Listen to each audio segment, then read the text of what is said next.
Sitar prodigy Anoushka Shankar, tabla player and producer Karsh Kale, along with Gaurav Raina from the DJ collective Medieval Pundits, and Salim Marchant, a music director and Bollywood composer, spoke with the Stern Grove Festival audience before the premiere of their collaborative project Breathing Underwater on July 22, 2007.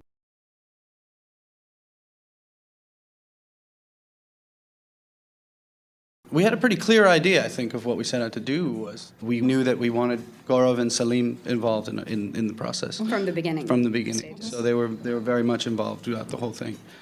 I think it was really about doing something that was bigger than both of us, and that's what we wound up with. You know, something that we wouldn't be able to do alone. We wouldn't have really. Yeah. We did it in stages. For example, when we went to San Diego to record, it was a time. The initial recordings were done practically in each other's houses and just singing on the couch and writing or just recording some vocal lines here and there. Our first song, in fact, was recorded at the Radisson Hotel in New York. That is how the whole project started, actually, after a big concert and after a lot of Jack Daniels. So from there, the next stage was in Delhi, and then in San Diego, actually. Delhi. Then the third stage was the main stage, was in San Diego. We got this beautiful studio to work in up in Encinitas, where she comes from, where her house is. And it was the perfect setup. It was like an old ranch and a beautiful analog studio. And we just created this whole space where everybody just stepped in and did whatever they wanted. At any point, you jumped in and out. We had the computer set up, we had beats, we had everything we needed. And so that was when everything got captured, all the different parts, flute, etc., everything. I mean, we were working on different things. I mean, the first stage being creative, there were certain things that we required. So it was really more about just recording us rough and just getting all the material. Then when we're actually recording, we need to be in this really fancy studio in Encinitas with all the equipment. Yeah. And the last stages is mixing, which was in his studio, and then it's a whole different set of things that we need. So we didn't actually have to try and recreate anything. And we had times when, one-off vocal was done in another studio, and then it had to come in, and there was certain technical. Almost all the songs on the album are layered. Yeah.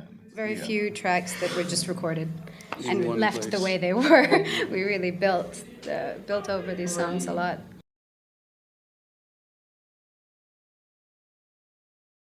Actually, it was that night at the Radisson. We didn't call We were- it that. One night at the Radisson. Yeah, that was where the whole idea came from. We just sat down and just started jamming, basically. I had a keyboard, and Anoushka had her sitar, and Gaurav had his laptop. And we just, within an hour or two, we had written this beautiful piece, which became the title track of the album, Breathing Underwater. Well, we initially named it Sea Dreamer. Right. We were just trying to express this mood that we'd come up with in the music, and we were conjuring up images of sailors and lost sailors and big dark oceans and maidens and sirens and all of these things. And we ended up coming up with the name Sea Dreamer, and then eventually we turned that into the song for Sting. Well, we had to write lyrics for Sting. Yeah, well, it was about, the song itself already had a song structure to it. It had a Western song structure to it. So it was really about adapting the melody to Sting's voice, to not just his voice, but to a Western style of singing that melody. Yeah. The arrangement's the same, but my playing style is Indian, like the way I'm pulling onto the notes. So we had to readapt that same melody to fit a Western voice. And write lyrics for Sting. Yeah, basically, when I heard the songs, I knew what my part was. I was going to write some string parts and orchestral arrangements. So, and I had done that for Liberation earlier with Karsh. But this time, obviously, it was, the songs were much more structured, and they were like songs. Whereas in Liberation, they were more like tracks. So yeah, that was actually it was just like writing string parts for a track. It's sometimes you can totally go wrong by doing too much. So it was important to keep the sense of the melody and the main parts. We had arrangements with the whole section broken down from violins, violas, cello, and double bass. And so mainly it was just strings. And then we added some touches of horn and, whatever here and there. But we've always worked with the Madras Orchestra and the Bombay Orchestra. So it was, And we had some fun elements of getting Indian, gaiki kind of playing. Which only they can do. And it's fun because they can do both. Yeah. So, and we had collaborated with them on Liberation. So, wanted to take it to another level for Breathing Underwater. And basically I put down string parts on my computer, and then, all the parts which were put down as MIDI, we printed them out for orchestra. And we put it in front of them, and they played it. It was really a tough schedule because it was amazing. We had to do it all in 3 days. I mean, we had less tracks, and but then as we went on, we were like, okay, let's do strings. And, okay, let's just do one riff on this one, and whatever. And we had one day to record them on, I think, 6 pieces. We did like 6 pieces in a day. Yeah. It was crazy. And one of them is actually a proper orchestral classical format. One of these pieces is a 10-minute sitar orchestra classical piece. It was amazing work on their part. It was fantastic. It was great. It was a great experience. The orchestra really enjoyed playing all this stuff because it had so many different moods, because they were listening to the tracks, and it had like Indian elements, and it had like a crazy electronic line in between. So, and very rarely do orchestras feel all this music, when they are playing. So it was fun. I mean, they all enjoyed it, and it was a great experience.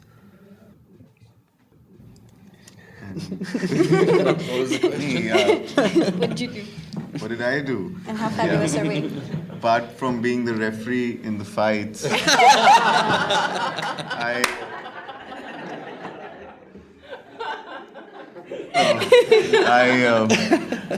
Now we both know what we want, and it's not always the same thing. I basically set up the soundscapes and the context of every track in terms of and how recorded it sounds. everything and mixed the record. Yeah, I'm a little... And kept track of everything that we were doing while we... Yeah, I'm a little anal about that, I always... Sorry for the language. But I record everything myself. Most of all the recordings I practically engineered myself. Just... because that kind of tone, I wanted to bring out, like, I worked on her Rise album earlier, and 2 of his albums, and they both had different kind of, I learned a lot from working with her and her musicians, and then also working with Karsh and the musicians in New York, etc. And it was a kind of bringing together of all my experiences from working with the 2 of them, and bringing out a sound which is, I'm hoping it's achieved and never been done before kind of a look.